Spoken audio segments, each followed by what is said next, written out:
Tribunal যে রায় দিয়েছে সে রায়টাকে মেনে নিয়ে আমার বক্তব্য হলো এই যে এই রায়টা ভিন্নভাবে হইলেও হইতে পারত, হয়নি, যেটা আমার বিপক্ষে গিয়েছে। সেজন্য আমি ক্ষুব্ধ, আমি আমার ভিতরে কষ্ট লালন করতেছিলাম। এর বাইরে আমার কিছু বক্তব্য আপিল করার সুযোগ নাই। আমি তো কষ্ট পাচ্ছি।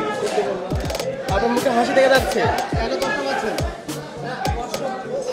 আপনি বলেন কেন কষ্ট পাচ্ছেন সেটা বলেন। আমার এই জন্যই কষ্ট পাচ্ছি, আমার আসামির সাজা হয়েছে সর্বোচ্চ সাজা। আমাকে কষ্ট দেবে না, আমি কষ্ট পাচ্ছি। আর আমার পক্ষে এই মামলায় কোনো অ্যাপিল করার সুযোগ নাই যতক্ষণ পর্যন্ত আমার ক্লায়েন্টরা এসে মাননীয় ট্রাইব্যুনালে সারেন্ডার করবেন অথবা তারা কোনোভাবে গ্রেপ্তার হবেন।